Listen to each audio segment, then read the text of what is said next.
Okay, good afternoon, everyone, and welcome to the January 13th meeting of the Sewage Commission. As the corporate officer for the Comox Valley Regional District, I'm pleased to call this meeting to order for the purpose of conducting the election of the chair and vice chair for 2026. I will start just by recognizing we are conducting our business today on the traditional unceded territory of the Comox First Nation. So our election process, I think all the commissioners are very familiar with this, but we do have one new commissioner joining us from Representative D&D, Commissioner Fleming, so welcome. So just to confirm the very basics of this process, I will call for nominations 3 times for each position. Any director may nominate another director or themselves for that matter.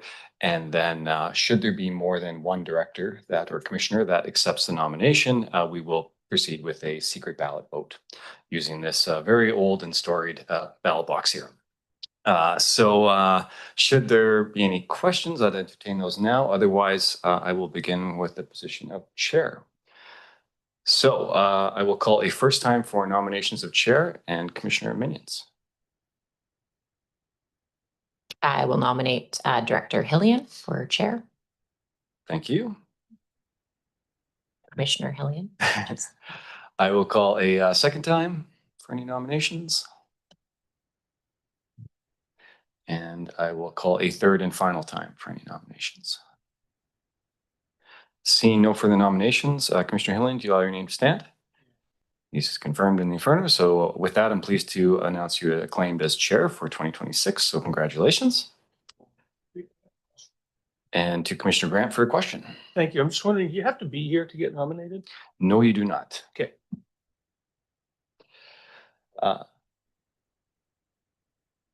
All right. Seeing no further questions, I will proceed with the vice chair nominations for 2026. So I'll call it first time, and I see Commissioner Minions. I'll nominate Councillor Swift for vice chair. Thank you. I will call a second time. And I will call a third and final time. Seeing no further nominations, Commissioner Swift, do you allow your name to stand? Yes, I will. Thank you very much. So with that, I am pleased to announce you as vice chair for 2026. There are no ballots to destroy. So with that, I am pleased to turn matters over to the chair to preside over the remainder of this meeting.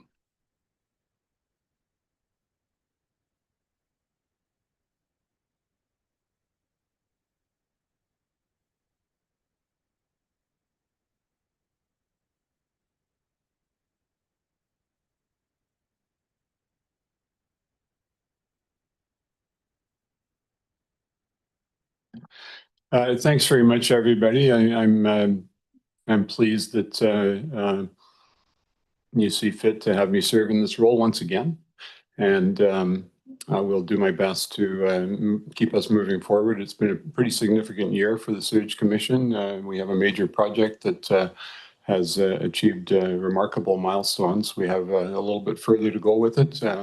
And pretty quickly, as of today, we'll be into new challenges to address. But I look forward to working with all of you and the CVRD staff as we continue to do the work that ensures this vital service is provided for our communities. I would like to acknowledge Director Fleming, or Commissioner Fleming. Welcome. Good to have you joining us. And I'd also like to acknowledge that Director Hardy is online, and Director Hardy has voice but not vote at these meetings as the Area B Director. All right, with that, we will move on with our agenda for today. And the first item is the Sewage Commission Resolution Status Report from January. A motion for receipt, please. Moved by Grant. Seconder. Seconded by Cole Hamilton. Any discussion? Is anyone opposed? That is carried. And we have the report section with the first one, the Sewage Management Advisory Committee from January 6th, the motion for receipt from Director Grant, seconded by Director Swift, who I should congratulate on her ascendancy to the role of Vice Chair. Thank you. Look forward to working with you in that role. Any questions or comments regarding the Management Advisory Committee report? All right, anyone opposed to receive those minutes? That is carried. And we move into the Pollution Control Center Site Master Plan approval and updated LWMP schedule. And we have a January 8th report to motion for receipt, please. Moved by Grant, seconded by Cole Hamilton, and we'll turn it over to staff for presentation. Thank you, Chair, and good afternoon to the Sewage Commission. Chris LaRose is our Senior Manager of Wastewater Services, and Chris will be introducing this report supported by Zoe Burkey. This is a consequential and very important report, and as Chris will indicate, there's a lot of big decisions and important decisions on this key piece of infrastructure for the Comox Valley. So, Chris, over to you. Thank you, James, and through the chair, good afternoon, everyone. Yes, Zoe and I are both here today to present to you a brief summary of the report on the agenda. So we've opted not to subject you to another 20-minute presentation about the site master plan because we did deliver one of that length to you in early November. But we will touch on the highlights of the site master plan. And in contrast with November 5th, we have provided ample time today for discussion. We also have the cost estimates supported by an estimated cost per connection to help inform and scale the costs. And we also have the proposed LWMP process and schedule from now through to submittal of the plan in the summer of 2026. So as we all know, the site master plan is a key requirement by the province and a key input that they require to support the submittal of the stage 3 plan. Approval of the site master plan by the Technical and Public Advisory Committee in November was a major milestone for this process. And it has been 8 years since this process was initiated back in June of 2018. Since then, there's been a truly huge amount of work from staff, from consultants, and from the TACPAC members who have met 15 times over those 7 years to first select a conveyance solution, which we are now well through implementation, to establish treatment objectives for the treatment plant for now and into the future, and finally to determine how the objectives will be met as we continue to grow through to beyond 2060, which is the planning horizon for the site master plan. So this represents a major commitment from those members, and we're very grateful for their guidance through this very long process. So completion of the site master plan and nearing completion of the preliminary design for phase 4 scope means we are very close to bringing forward that draft stage 3 plan through the final stages of First Nation and public engagement. And Zoe will walk you through the recommended process through to submittal toward the end of the presentation. But first, she will walk through a summary of the site master plans. Over to you, Zoe. Thank you, Chris. Yeah, so just as a refresher, so, the site master plan is a very large planning document, as Chris has mentioned. And there's a number of kind of main objectives of that planning process and the ultimate plan that you see on your agenda today. The first one was revising the service population projections and the design criteria. So updating the population projections in light of Bill 44 and then the number of changing regulations and sizing determining what process equipment needs to be upgraded to accommodate that growing population. The other is develop cost-effective, resilient infrastructure strategies. And, front of mind throughout the planning process was maximizing the reuse of existing infrastructure. So trying to eke out as much capacity with the tankage we already have and doing through identifying kind of capacity bottlenecks or options in areas to optimize our process, and then, addressing end-of-life equipment as the wastewater treatment plant was constructed in 1982, and there's a lot of original equipment still at the plant. So just kind of reaching end of capacity as we kind of roll into the 2025. Some of that equipment's been operational for 40 plus years. Excuse me, Zoe, could you pull the mic just a little closer just to make sure that everyone can hear you? Thanks. Is that better? Yeah, there we go. Okay.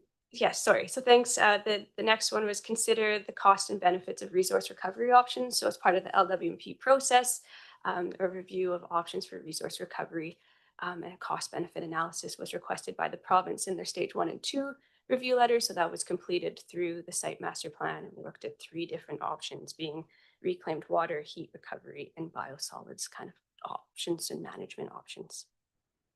And then ultimately, the objectives of the site master plan are to establish the timing of upgrades based on the goals recommended in the liquid waste management plan and the municipal wastewater regulation redundancy requirements, making sure we meet both of those objectives and determining the timing, the scope, and the cost of those upgrades into the future. As Chris mentioned, the site master plan has a timing horizon to 2060, and through the planning work, there's kind of 4 phases of future kind of upgrades that were identified, with the first one being the phase 4 upgrade scope for implementation in 2030. So the next slide. So just a refresher on the upgrade scope for the phase 4 works, planned to be delivered in around 2030 through the stage 3 LWMP. Is a new headworks facility. So the existing headworks is at the end of its useful service life. The concrete in those channels is really at end of life, and there's no easy way to get in there and isolate and repair. Administration building retrofit, so expansion of the administration building to house future staff as we continue to grow, along with upgrading the electrical room and the electrical equipment, as a lot of it is original and doesn't meet current codes. A new primary electrical service for the treatment plant is also required as we kind of started digging into the electrical upgrades, and a new generator as well. As presented previously, in addition, the wet weather flow kind of approach for treating wastewater includes the addition of chemically enhanced primary treatment. So this allows us to add chemical on those peak flow days to improve the capacity of our existing primary clarifiers without needing to build a new primary clarifier as part of the 2030 upgrade. So delaying the timing and need for that 4th primary clarifier out of the 2030 upgrade, along with adding the tertiary filtration and the UV disinfection. So the ability to blend kind of diverted primary effluent on those peak flow days that exceeds the capacity of our existing bioreactors and primary clarifiers, which are those squares and circles down here, and then putting all of that blended effluent through a new filter and UV disinfection. So that filter and UV disinfection would be operational all of the time, improving the effluent quality at the plant, while kind of allowing us to not need a new bioreactor and secondary clarifier right away. We've also got a few kind of process upgrades that are hoping to increase the capacity of the bioreactors and secondary clarifiers we have now, and these were identified by our process expert that we've used for the last year, Dr. Glenn Dagger. And those are a number of upgrades to the aeration in the existing bioreactors and the addition of a mixed liquor slitter chamber, which just allows kind of improved control through the treatment process.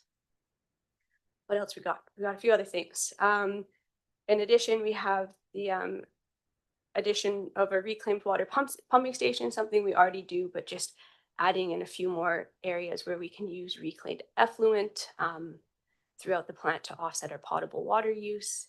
And then finally, we've got the upgrades to the effluent pump station and the outfall chamber. And this is as a result of the condition assessment work that was done earlier this year. And it was determined we could continue to use our existing outfall and to increase our capacity to bias that capacity we need on those king tide days when they coincide with peak wet weather flows. We'll just modestly increase the pressure through pumping to bias that capacity. And then there are a couple of condition assessment equipment replacements that come through here at the grit and the septage receiving stations. The grit equipment is original and kind of becoming obsolete, so requires some replacement, and the septage receiving station, a similar story there. And finally, to kind of continue making sure that our odor all of our odorous air is captured and treated before being discharged out the stack, some modest upgrades to the odor control system, tying in the new headworks building at the north of the plant into our existing odor control system. So that's the scope of the phase 4 upgrades. I think Chris will talk a bit more about cost impacts and estimates. Thank you, Zoe. Yeah, so a ton of work planned and necessary at the plant to upgrade it, given its age, and allow us to continue to meet community growth and achieve the effluent objectives laid out by the LWMP. So these estimates haven't changed since presented in early November. So current estimate in today dollars is $100 million, 100.3 for phase 4, and escalated to the midpoint of construction, which we estimate to be around 2029. Brings that to 113.4 million. And then the latter phases of work, which we haven't gone into detail today, but are found in the attached report, lay out the upgrades. And as Zoe mentioned, the principle there being the work that we've done with all of our advisors to try and spread out the work as far as we can into the future. And the objective of the SMP and these phases was to achieve those effluent quality objectives for the facility, and accommodate community growth to beyond 2060. And then just to note that, so Zoe did mention that the scope for phase 4 does include the effluent pumping to help pressurize the outfall and defer the replacement of the outfall. The outfall replacement itself, because it falls outside of the scope of the site master plan, is not in this table. So that'll be delivered separately in the 2040s. And then finally, we do recognize obviously the significant impact these upgrades will have on the community in terms of the costs, and we're committed to continue to explore all opportunities to help reduce costs, including with the value engineering process that we have planned for March on the completed preliminary design, in an effort to try and help bring down those costs a bit. So since November, we have worked closely with CVRD Finance to understand how the phase 4 upgrades will be funded. Following so closely on the heels of the conveyance project, the amount of capital and DCC reserves that can be allocated to this project are limited.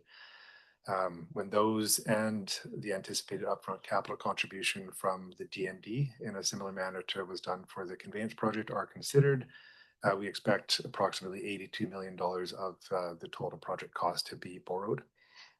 So at this level of borrowing, we expect the cost per connection will be approximately $240 per property without further grant funding. And this could come down if our application to the Strategic Priorities Fund that was made in last September is successful.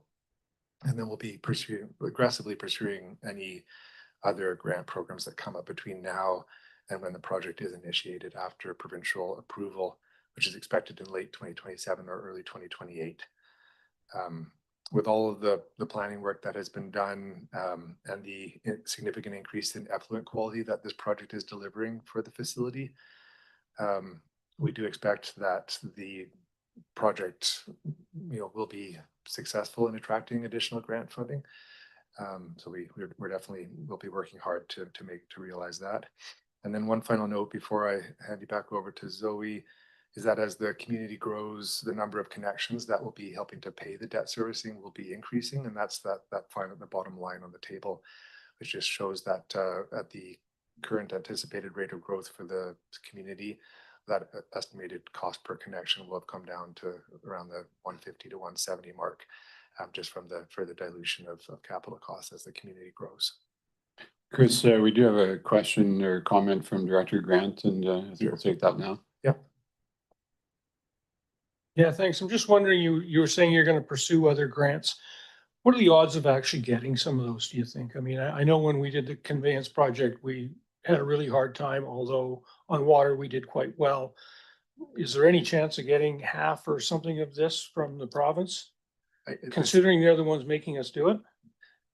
Yeah, I'd say it's it's impossible for us to say with any certainty, Director. However, there's cause for optimism. There has certainly been a fair bit of promises made in terms of infrastructure funding and bringing down the cost of development, and this is locally this is a major contributor towards those increased costs of development. And then I'll also highlight that the conveyance project, was not predicted to be very attractive to funding, just because pipes don't typically attract much in the way of funding, certainly not in the last 10 to 15 years. Whereas this project, I mean, in a similar way to the water treatment plant, is about treatment. And this one in particular, given the inclusion of the kind of the filtration and UV, which will significantly reduce our impact on the marine environment, should help us score fairly high in any grant programs that are released between now and when the project's initiated. No guarantees, but there's cause for some optimism, I believe. Yeah. Thanks for that. And we'll go to Director McCollum. Thanks. I thought I'd chime in with my question, seeing as we're taking a break for a little interruption.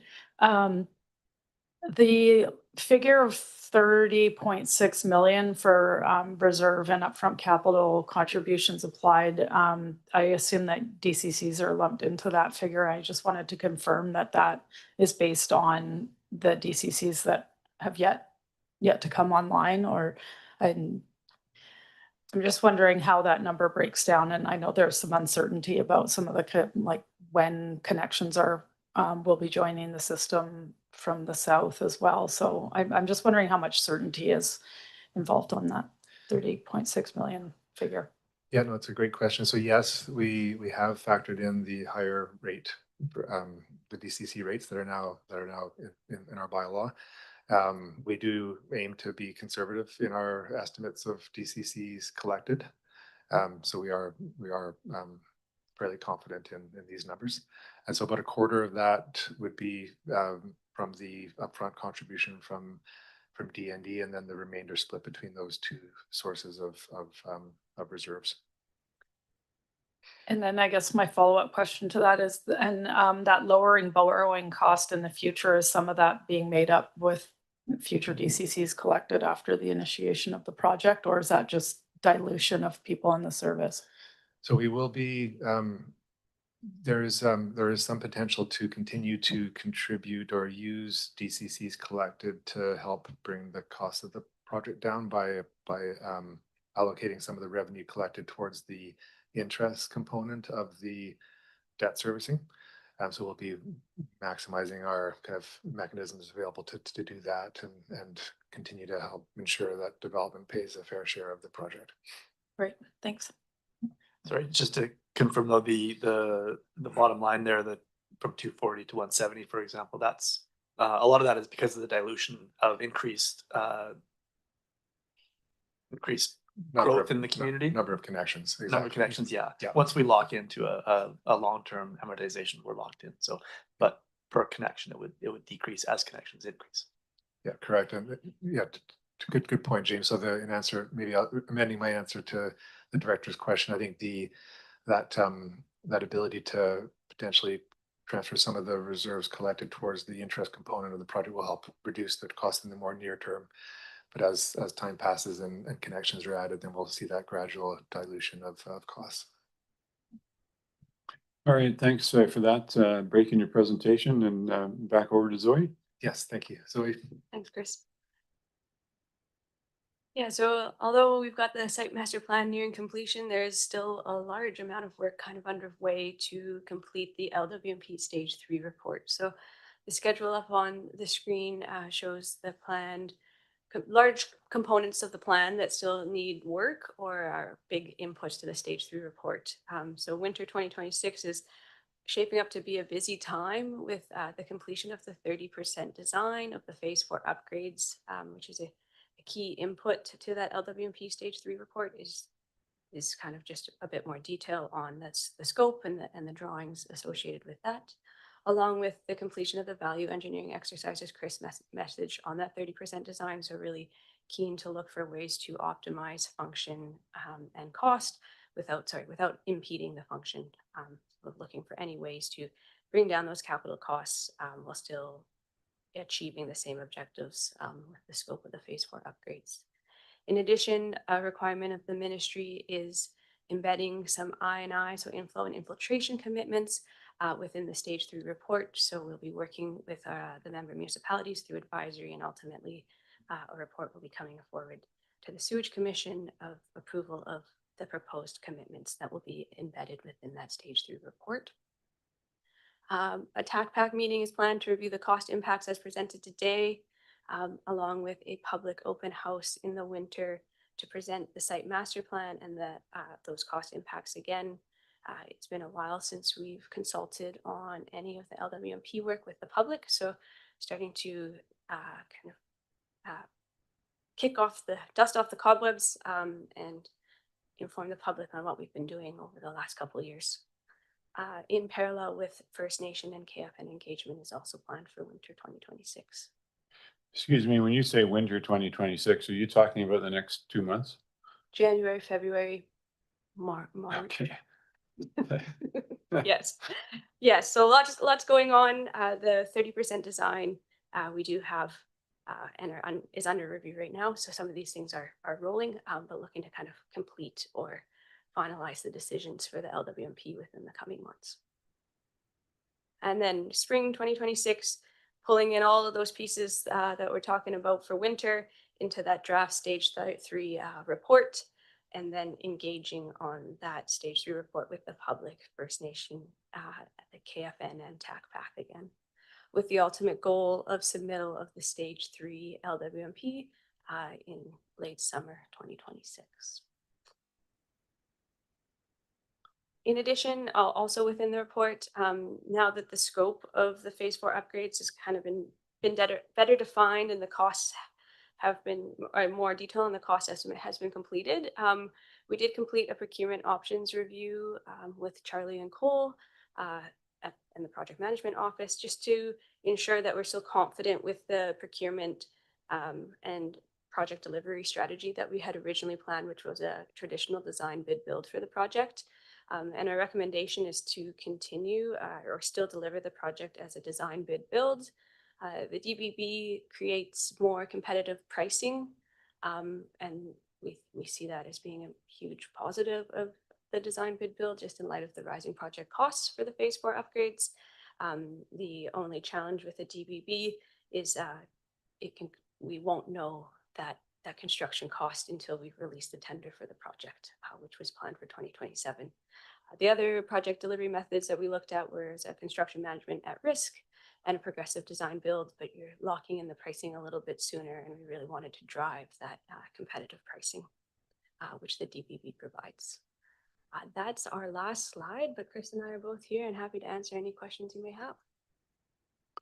Thanks very much for that, and we'll turn it over to commission members for questions or comments, starting with Councilor Director McCollum. Yeah, I'm still thinking about that slide with a $200 per home increase. And I guess my question is, how do we intend to bring that on board in terms of how that's going to be phased into our taxation and financial plan? Like, are we going to be increasing and adding to reserves so it's not a one-time impact? I know that it's presented as this is what it is as a one-time impact, but is that how we're intending on introducing that additional cost? Yes. Sorry, I meant to mention that at that slide that the next time you'll see these numbers will be in combination with the projected increases to requisition required to fund it. So that'll be through the financial planning process in February. And so what you'll see then is we're planning to ramp up the requisition over the coming years. So the full impacts of that borrowing won't be felt until after completion of the project. So currently projected in 2032 or 2033. So we have between now and then to ramp up the rates so they're not the requisitions, so they're not dramatic immediate impact on municipal finances. And then also provide sufficient time to collect more reserves to get to that reserve contribution that we mentioned on that slide. So the maximum requisition increase won't be felt until about 2033. Okay, thanks for that. Yeah.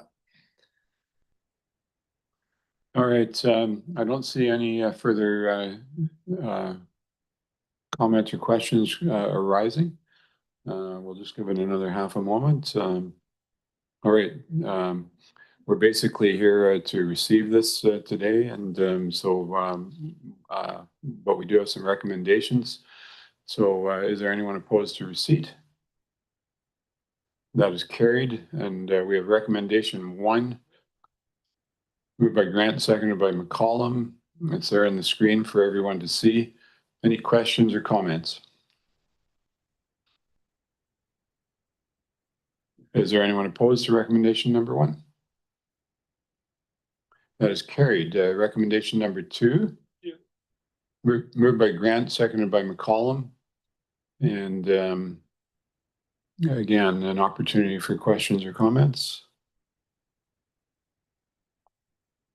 Anyone opposed to recommendation number 2? That is carried. And recommendation number 3. Moved by Cole Hamilton, seconded by Grant. Questions or comments? Anyone opposed to recommendation number 3? That also is carried. And sorry, we'll just pause on that and over to James. No, thanks, Chair. And special thanks to the Commission for giving consideration to this major milestone of the site master plan and the pending works. Certainly more decisions to come in the future. In reviewing this report and having the discussions along the way, it struck me that this is a project on par with the sewer conveyance project. It's on par with the water treatment plant. Albeit I think some of the works are more disparate, or it's not one treatment plant that's being constructed. But the way I tried to visualize this is that this is a renewal of our 45-year-old current sewer treatment plant, and a substantive renewal that will look to decades into the future. So again, thank you to the Commission for giving consideration to this today. It won't be the last time you see this. We will come back in February, the next opportunity in budgets. And thanks to staff also for working through this. This is it's a mountain of work that you've been working through. So appreciate the time and attention to it. And in echoing those comments, I'll just say that I think we're all glad that no major roads are going to be dug up during this project. It's a little bit out of sight, out of mind, but no less important than the work that's just been completed. So thanks very much to staff for that. And all 3 recommendations have been passed. And we'll move on in our agenda. We have a recommendation under section 90 of the Community Charter to move in camera. Moved by Grant, seconded by Minions. Any discussion? Anyone opposed? That's carried, and we'll ask staff to secure the room.